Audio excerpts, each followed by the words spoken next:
ESPN was started in September of 1979, with the international division started 10 years after that. We now operate 4 networks across the country, as well as 20 networks outside of the U.S. HBO and ESPN, along with CNN, were the 3 leading US-based cable and satellite networks to try out the international market space.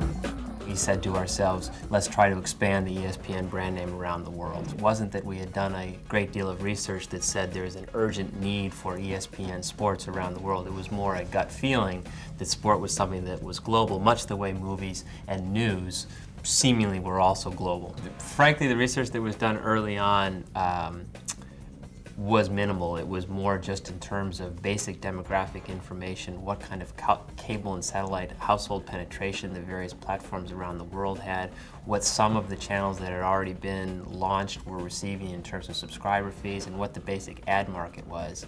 Even if we had wanted to do a lot of investment spending in research, there wasn't very much data to be had. Pay television, cable and satellite television, was quite rudimentary in most markets around the world. So our sample base would have been extremely small. So again, much the way the internet right now is sort of betting on a potential marketplace, 10 years ago for international television as an American-based company was all about a bet.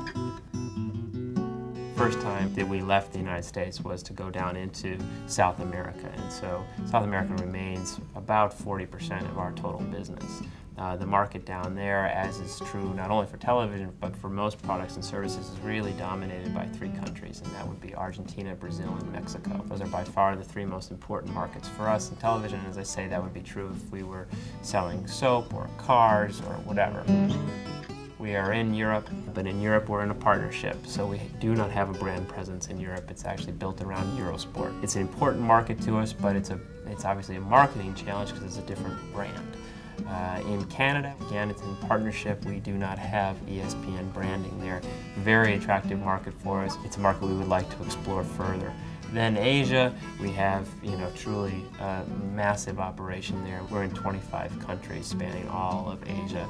And then on our own, we operate within Japan, Australia, and New Zealand. We also have a small operation in Antarctica, as well as operations in the Middle East and in Africa. Grand total is 150 to 160 million households. So it's a large operation.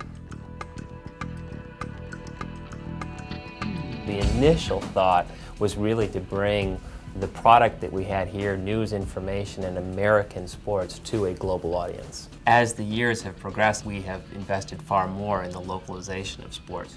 Different, frankly, than the way CNN expanded, where it really was trying to bring an American news service around the globe, targeted largely to expatriates and to people traveling. What we'd like to do is have a unified expectation of quality and journalistic integrity, but the actual programming and approach will hopefully be very local. This is one of our greatest challenges that we have from an operational and marketing point of view. Is a decision was taken largely for economics and also just lack of understanding of the international marketplace to be pan-regional, so to have a similar signal for an entire continent or even a collection of continents. That is proving to be a huge challenge for us because of local tastes and interests around the region. The difference between Mexican Spanish and the Spanish that's spoken in the Southern Cone, say down in Argentina, is quite significant, and anybody who's native from those 2 parts of the world would notice a difference and would find it, if not insulting, at least, gee, I wish that the announcer could be speaking more in a pronunciation and an accent that was more like me. So what we've done is, much like you do in the United States, you find anchors that have very flat accents, trying to be as non-confrontational and hopefully not stepping on any particular cultural toes as we go through. It's all just about trying to deliver sports news and information in a high-quality fashion. What we're now doing is trying to break away from pan-regional and become much more localized in our feeds, and as a result we can deliver a different set of announcing teams to Argentina, say, as we do to Mexico. And so markets that are becoming big enough to support their own ESPN, if you will, we are putting offices in there. So we have an office in India. We have an office in Argentina, we have an office in Brazil, we have an office in Mexico, we have an office in Miami, which also then services the rest of greater Latin America. So as these markets develop, we put offices where they can be supported. There are some very specific sports tastes within Argentina that revolve around rugby and polo in particular. And so what you'll find in prime time during the seasons of both polo and rugby are Argentine events that are being played and are being watched with a great deal of interest by people within Argentina. And we, as a result, have acquired the rights locally to be able to air those sports. So we're tailoring what you see for all pan-regional, we're tailoring for the local, particularly Argentine audience. Let's change continents. To be able to capture the popularity of cricket, what you really need to do is you need to take the popularity of the United States of the NBA, the NFL, the NHL, and Major League Baseball, put them all together, and you might come close to the popularity and the passion that is expressed for cricket in India. It is the most dominant pastime, and more than pastime, it is a religion. It's a total culture. Most of the matches that the Indian national team plays outside of India, we have on our air. So if you want to watch it live as opposed to read about it in the newspaper the next day, you need to be able to have access to ESPN. The sales pitch, the marketing pitch to a cable operator is all about giving that cable operator comfort that having sports, and specifically having ESPN, is two things. First of all, it's an enticement for a new consumer to in fact try cable and satellite television. So here, as part of our package, we have ESPN, we have sports, therefore that might be the one sort of final straw that gets somebody to say, yes, I'll buy it. For a new century of sport, ESPN 2000 means unparalleled brand recognition, in-depth understanding of the local market, exclusive rights to the most desirable sporting events. But even more importantly, once you have consumers using your services as a cable operator, it's retention. It's, all right, I don't want to stop being able to see what's on ESPN, therefore I'll continue to pay my monthly fee. So really for the cable operator, it's twofold. In the early days, it's about being able to go out and get new consumers, new viewers, new subscribers, and then over time it becomes retention. We get two revenue streams, both from the cable operators and from advertisers. We're offering value to the cable operator as a both retention and attraction vehicle, so therefore you get paid subscriber revenue on a monthly basis, which is the same thing that happens here in the United States. But from an advertising point of view, it really becomes, unlike here in the States where it can become very numeric and quantitative, that kind of world doesn't exist in most markets around the world, so it's a little bit of the Wild West.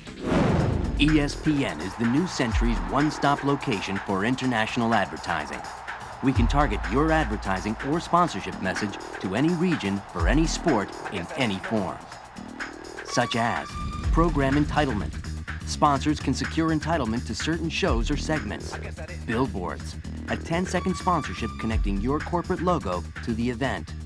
Sponsored halftime reports will spotlight your logo within the event broadcast. So even without the benefit of research, advertisers are willing to make a leap of faith that what trends they see here in the United States or in the United Kingdom or in France absolutely transfers down to Argentina and Brazil or India. And as a result, while the sort of complexity of data isn't there to make a truly fact-based buy from an advertising point of view, you can build around it, and with enough focus groups, which we do provide, you can get a sense of who's watching and when, and that's really our sales pitch to an advertiser. And you absolutely learn by doing. There have certainly been markets probably where we've taken more than our fair share because the advertisers weren't sophisticated enough, and I'm sure the tables have been turned the other way as well. It evolves over time. The majority of advertising we do, frankly, is on our own air. So it's promotion that we do existing off the channel. So in essence, we are marketing ourselves to our already consumers. What we're trying to do with that is get people to tune in to specific events and to hopefully encourage a longer time spent with ESPN. You know, don't hit the clicker, don't change the channel, stay with us. We'll provide you decent entertainment. We don't obviously spend money on that, but in terms of if we were to put together a budget, that would be the majority of where our budget would be spent, is on our existing air. Then on top of that, we do a fair amount of print advertising, largely magazines. The focus really is to to encourage tune-in for specific events. Most of our advertising is event-specific. Very little of it is image-oriented or just branding. That's starting to change, but for now it's very much we have such and such an event, Thursday at 8 o'clock, please tune in. We do a fair amount of what we call guerrilla marketing, which is just stunts, in essence, that will hopefully encourage people to be aware of ESPN. In that instance, it's not about a specific tune-in. It's just about we are ESPN, we are sports, we are fun, but we're also credible, know who we are. Hey, Mark. You and I go back a long ways, right? Yeah. You're my best friend. Well, I have something for you. It's number 62. No, I can't. Please take this.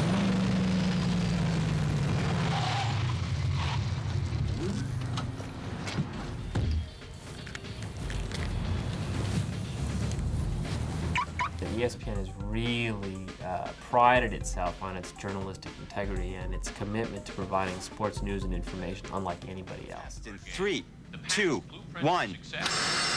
Oops.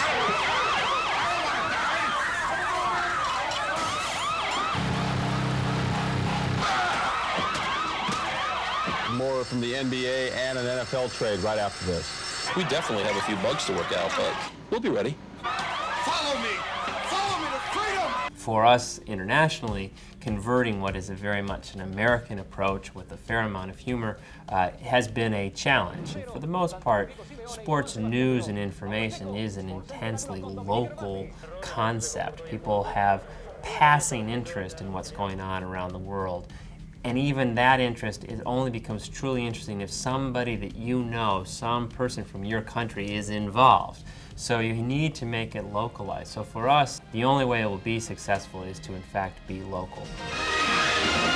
Juegos Olímpicos. Los deportistas argentinos se preparan con todo para Sydney 2000. La gimnasta Melina Ciroli es una de ellos. Para ver quién iba, tuvimos que hacer 3 selectivos.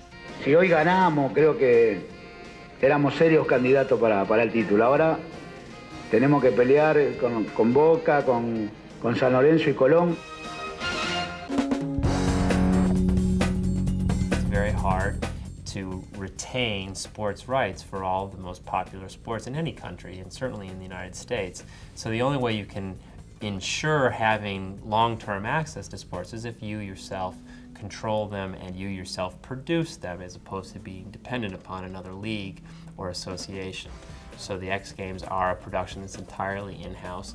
They are a production we control, so we have the rights, if you will, to that television product, and we can provide that then all over the world. I think the X Games is one of the most exciting things that's going on in the sporting world at the moment. What is it? It's anything and everything. It's the evolution of sports. It's anything from skydiving off of a modified surfboard to skateboarding off a ramp. We noticed that a lot of this activity was going on and it hadn't been housed in any one place. It seemed like a similar cultural and affinity group. Therefore, let's go, if we're going to be the worldwide leader in sports, those are the kinds of trends we need to identify.